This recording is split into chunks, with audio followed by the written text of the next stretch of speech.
$920 yung ano, yung papel. 920 yung papel, tapos may coins pa kasi.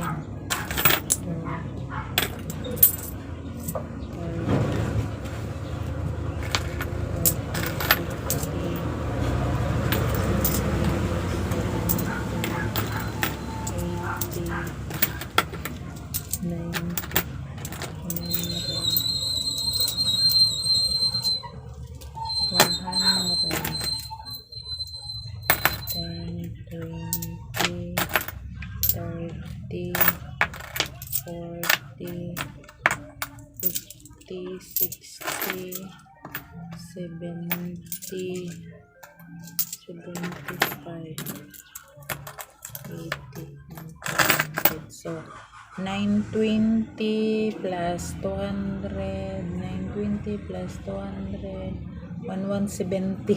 Ang hina ko talaga sa math.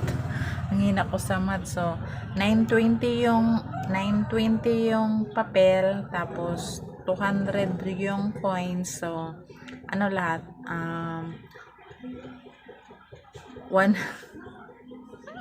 120. So, yun lang yung pagkasyahin natin. So,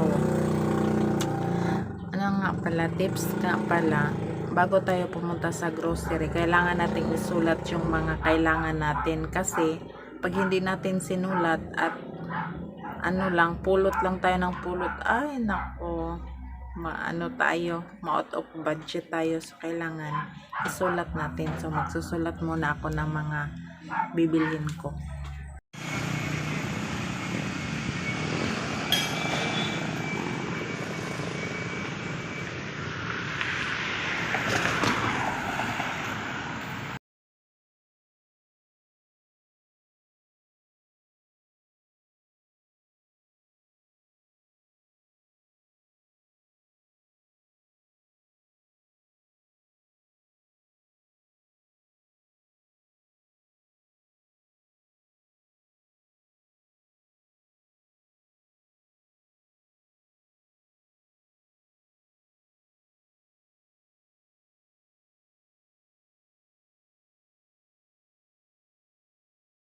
Mag-unbox ako ng ano, pinamili ko.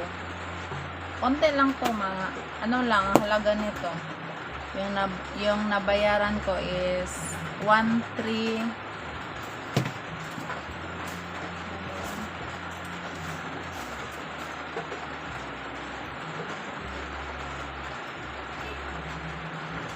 1,310. 1,310, yun lang. Kasi konti lang naman. Ito siya. Itong Charmy, ha? Okay.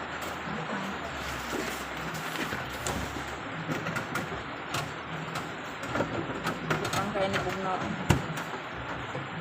Ang ako, ibutang lang sa skaldero, ha? Kaya magkuhan sa ako.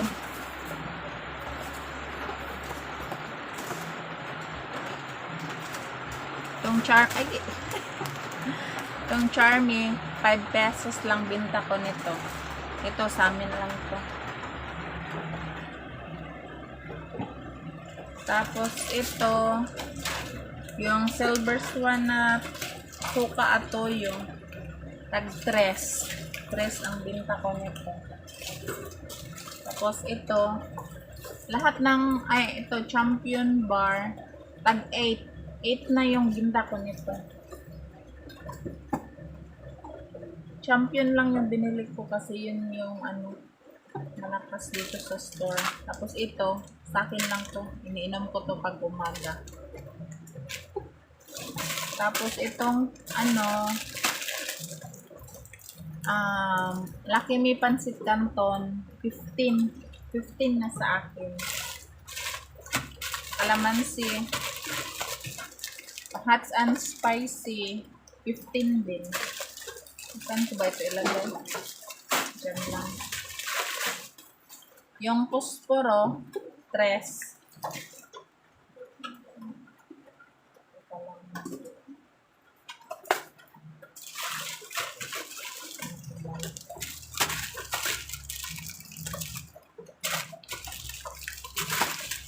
Diyan ito muna kasi may mga sabon.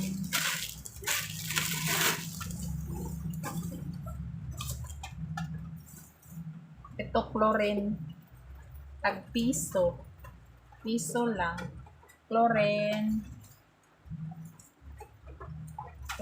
din. Tapos ito, powder paminta, piso.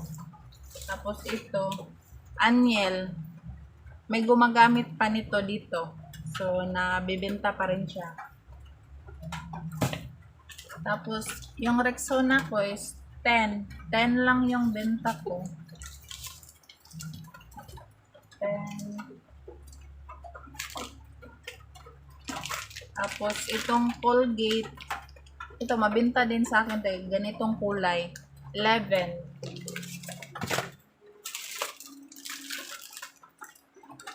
Tapos, ito, hindi ko pa na-check kung magkano. Dati, 4 pesos yung binta ko. Mamaya, titingnan ko muna kung baka nagmahal. Ito yung ano, kopi ko. 9 lang siya kasi mura tong kopi ko black. Tapos ito, tong swak, 14. Kasi 11 na yung capital nito. 14 yung benta ko. Tapos itong mga Nescafe stick, nahulog. Ito yung Nescafe stick is 4 pesos na yung benta. Kasi 4 pesos na din yung benta ng kapitbahay ko na store. So, gumaya lang ako for. Tapos itong mga biskuit, kagaya nito, tag 8. Itong Hansel, 8 at saka Bravo, 8. 8 na yung binita ko. Yung brown sugar sa amin is 65 yung bili ko. So, ibebenta ko siya ng ano. Ay, i-repack ko pala siya ng 5 peso. Yung tag po 5. Tapos ito yung Selka, binibenta ko siya ng ano, 22. 22 yung benta ko. Tapos ito, Argentina beef loaf, ano siya, 21 siya. So binibenta ko lang siya ng 25. 25 lang siya sa akin. Tapos itong Lucky 7 is ano siya, 26. 26 lang siya sa akin. So, yun lang.